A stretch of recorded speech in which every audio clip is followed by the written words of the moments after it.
ஃபுல்லாகவே போஸ்ட்போன் ஆகிருக்கு. நிச்சயமாக ஓப்பனிங் வந்து இன்னும் பயங்கரமாக இருக்கு. கருணாநிதி நாதிக்காக தான் இருந்தாலும் அது என்டர்டைன்மெண்ட் தானே. நம்ம யாரை காட்டினா என்ன ஆகுது? ரஜினி, எம்ஜிஆர், நானே எம்ஜிஆர் காட்டினா நான் பார்க்க முடியுமா? சினிமா தானே, என்ஜாய் பண்ணலாம், அவ்வளோதான். அந்த அளவுக்கு நல்லா பண்ணிருக்காங்க. சக்தி வந்து ஒரு ஒன் டைம் வாட்சிங் மூவி. இதை வந்து 45 மினிட்ஸ் படம் கொஞ்சம் ஸ்க்ரிம் பண்ணியிருந்துருக்கலாமோ அப்படின்னு சொல்லிச்சு. ஒரு கமர்ஷியலாக வந்து ஃபர்ஸ்ட் ஹாஃப்ல கொஞ்சம் அமைதியாக ஆட் பண்ணதுனால ஃபர்ஸ்ட் ஹாஃப் நல்லா இருந்துச்சு. இன்னும் போர் அடிக்கல. நம்ம உணர்ச்சி பூர்வமாக இருக்குது பார்த்து வரும் போல. என்னடா அப்படின்ற மாதிரி தான்.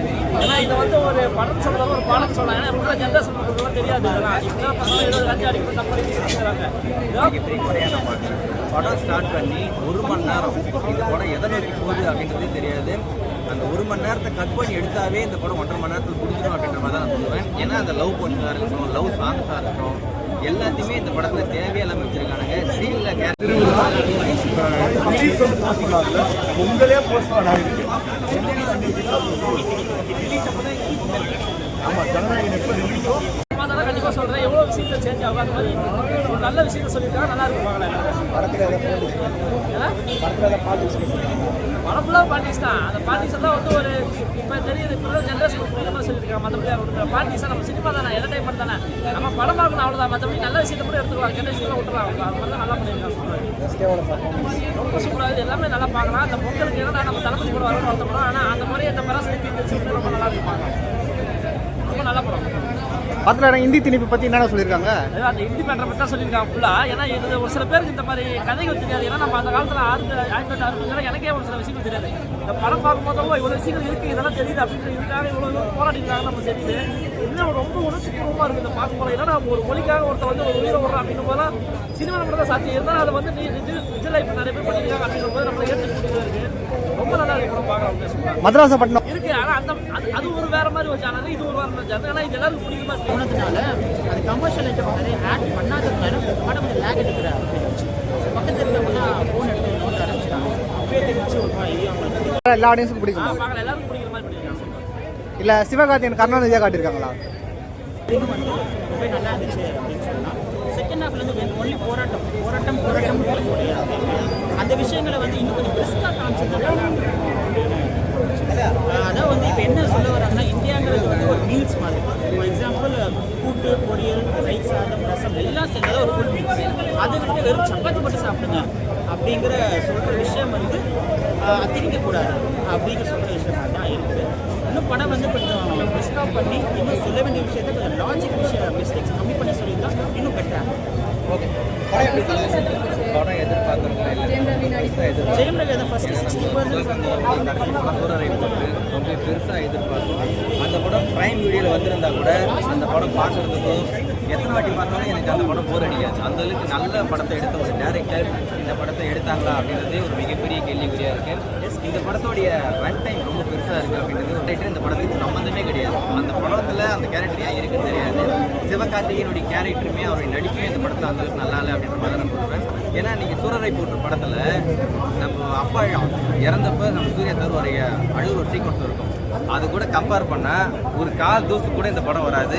அந்த அளவுக்கு மொக்கையாக கிரிஞ்சாக நடிச்சு வச்சுருக்காங்க. ஒரு அழுகிற சீக்வன்ஸ் வரும் சிவகார்த்திகேயன். அதை பார்த்தீங்கன்னா கண்டிப்பாக நீங்கள் யோசிச்சிருக்கீங்க எதுக்காக நீங்கள் நடிச்சுக்கிட்டு இருக்கு பிடிச்சிருந்தால உங்களுக்கு எமோஷன் வரல அப்படின்னு சொன்னால் தயவு செஞ்சு நீங்கள் எப்பயும் போல் கிரிஞ்சு பண்ணிக்கிட்டு காமெடி பண்ணிட்டு போயிடுங்க. இந்த மாதிரி எமோஷன் சீக்வன்ஸ் நான் பண்ணுறேன் அப்படின்னு சொல்லிட்டு சொதப்பாமல் எனக்கு பொறுத்த வரைக்கும் இந்த படத்தில் சூர்யா சார் எஸ்கேப் ஆகிருக்குது அப்படின்னு நான் சொல்லுவேன். சூர்யா சாருக்கும் சரி, துக்கு சல்மானுக்கும் சரி, 2 பேருக்குமே இந்த படம் கிரேட் எஸ்கேப். அவங்க மட்டும் இந்த படத்தில் நடிச்சிருந்தா ஒரு மிகப்பெரிய டிசாஸ்டர் ஆன ஒரு படத்தில் நடித்த ஒரு பேரை மீண்டும் அவங்க வாங்கியிருப்பாங்க. கண்டிப்பாக இந்த படம் பெருசாக ஓடாதுன்னு நான் சொல்லுவேன். இந்த படத்தில் உறுப்பியாக இருக்கிற ஒரே ஒரு விஷயம் ஜெயம் ரவி அவருடைய கேரக்டர் மட்டும்தான். அவருடைய ரோல்லாம் ரொம்ப சூப்பராக இருந்தது. ரெக்கடாக பயங்கரமாக பண்ணியிருந்தாப்புல. ஆனால் அவர் இன்னமும் நல்லா யூஸ் பண்ணியிருந்தா இந்த படத்தில் இன்னும் பயங்கரமாக இருக்கும் அப்படின்ற மாதிரி நான் எதிர்பார்க்குறேன். மற்றபடி இந்த படத்தில் பெருசாக நல்லா இருக்குன்னு ஒன்றுமே கிடையாது. ஸ்டீவ் பிரகாஷ் மியூசிக்குமே இந்த படத்தில் பெருசாக ஒர்க் ஆகன்ற மாதிரி நான் சொல்லுவேன். ஏன்னா அவருடைய மியூசிக்லாம் நம்ம கேட்டிருக்கோம், நல்லா இருக்கும். ஆனால் இந்த படத்தில் அவர் ஏன் இந்த மாதிரி கூப்பிட்டுருக்காருன்னு சொல்லிட்டு எதுவும் பண்ண முடியல. இன்னொரு பக்கம் பார்த்தா நம்ம சுந்தர் பங்கரா அவங்க டேரக்ஷனுமே இந்த படத்தில் அந்தளவுக்கு ஒர்க் ஆகலை. அந்த எமோஷன் கனெக்ட் சொல்கிறாங்க இல்லையா, அது மாதிரி எதுவுமே கிடையாது. ஒரு அண்ணன் தம்பி பாசம் அந்த எமோஷன் கட்டி அதுவும் கிடையாது. லவ் போர்ஷன் அதுவும் கிடையாது. ஏதோ எடுக்கணுமே அப்படின்னு சொல்லிட்டு எடுத்து வச்ச மாதிரி தான் இருந்தது தவிர நம்ம ஒரு தரமான படத்தை கொடுக்கணும் அப்படின்ற எண்ணத்தில் இந்த படத்தை அவங்க எடுத்த மாதிரி எனக்கு தோணவே இல்லை. இந்திய எதிர்ப்பை பற்றி பேசியிருக்காங்க அந்த படத்தை. அதை பற்றி பெருசாக பேசலை. எப்படி சொன்னா இந்திய எதிர்ப்பு பற்றி நம்ம ஒரு படம் எடுக்கிறோம், அது மட்டும்தான் மைண்டில் இருக்கே தவிர அதை டெத்தாக நம்ம காட்டலாம், இந்த மாதிரி அவங்க போராடி இருக்காங்க, இத்தனை பேர் கஷ்டப்பட்டு இறந்துருக்காங்க, அதெல்லாம் காட்டலாம் அப்படிலாம் கிடையாது. ஓரலாக இப்படி தான் நடந்துச்சு, இது மாதிரி சுட்டாங்க, இப்படி பண்ணாங்க, அப்படியே போதே தவிர எதுவுமே கிடையாது. எல்லாமே அறகுறை, இந்த பக்கம் ஒன்று இருக்குது, அந்த பக்கம் எல்லாமே எப்படி சொல்கிறதுன்னா எந்த லெவலில் இருக்குன்னா ஒரு 45% 50% லெவல் தான் இருக்கே தவிர 100% அவங்க எதுவுமே பூர்த்தி படுத்தலை அப்படின்ற மாதிரி தான் நான் சொல்லுவேன். என்னை பொறுத்த வரைக்கும் சூரரை போன்ற ஈக்குவலுக்காக சூரரை போன்ற கம்பேர் பண்ணும்போது 10% கூட இந்த படம் இல்லை அப்படின்ற மாதிரி தான் நான் சொல்லுவேன். என்னை பொறுத்த வரைக்கும் இந்த படம் மிகப்பெரிய ஏமாற்றம் தான். சுதா குமரா இந்த படத்தில் நல்லா பண்ணியிருக்கலாம். பிஜிஎம் எப்படி இருக்கு? நல்லா பிஜிஎம் பாடல்கள் நிறைய ஒரு அண்ணா கேரக்டர் அந்த கேரக்டர் அது முடிச்சு படம் 2 சீன் தான் வரும், 2 வார்த்தை பேச போயிடும். மற்றபடி அந்த கேரக்டருமே இந்த படத்தில் பெருசாக எதுவுமே வராது. ரெண்டு போட்டு வருவாங்க நம்ம கட்சி சொல்லிட்டு, மற்றபடி அதையுமே இந்த படம் ட்ரைலர் தமிழ்நாடே நம்பர் 1 ட்ரைலர் 50 கோடி வச்சு அந்த 50 மில்லியன் வரைக்கும் போயிருக்கு. அப்படி இருந்தும் கூட அவ்வளோ எதிர்பார்ப்பு பண்ணி நல்லா இல்லையா? 50 மில்லியன் அப்படின்றது ஓரளவு நம்மளுக்கே தெரிஞ்சு போச்சு அது எப்படி வந்ததுன்றது. பெய்டு வியூ தான். ஸோ அப்படி இருக்கும்போது படம் நல்லா இருந்தால் ஓட போகுது. நீங்கள் எந்த ட்ரைலாம் எடுத்துங்களேன், காசு கொடுத்தா வியூஸ் வர வச்சிடலாம். படம் நல்லா இருந்தால் தான் ஓடும். படம் நல்லா இல்லைனா யாரும் பார்த்து பார்க்க போகிறோம். படம் நல்லா இல்லைன்னு சொல்கிறீங்களா? நல்லா இல்லை, சுத்தமாக நல்லா நல்லா இன்னும் நல்லா எப்படி பண்ணியிருக்கலாம்னா இந்த மீன் அந்த போர்லாம் இருக்குது, மெயின் மார்க் போர்ஷன்லாம் இருக்குங்களா, அதெல்லாம் நல்லா பண்ணியிருந்தா அந்த சீக்வன்ஸ் நல்லா டெத்தாக அந்த எமோஷன் கனெக்டில் இன்னும் நல்லா சொல்லியிருந்தா கண்டிப்பாக இந்த படம் நல்லா இருந்திருக்கும். அதில் குறிப்பாக ரன் டைமை இன்னும் ஒரு அரை மணி நேரத்துக்கு மேலே கண்டிப்பாக. இந்த படத்துலேயே பிடிக்காத சீன் 2 சீன் என்ன சீன்? பிடிக்காத ஒரு சீனுங்களா, நம்ம சிவகார்த்திகேயன் அழுகுற ஒரு சீனு, அதுக்கப்புறம் பறந்து இடத்துல ஓடிக்கிட்டு இருப்பாப்புல ஒரு இடத்துல, அது எது வராதுன்னு சொல்லிட்டு யாருக்கும் தெரியாது. அந்த சீக்வன்ஸ் ரெண்டுமே ரொம்ப முக்கியம்.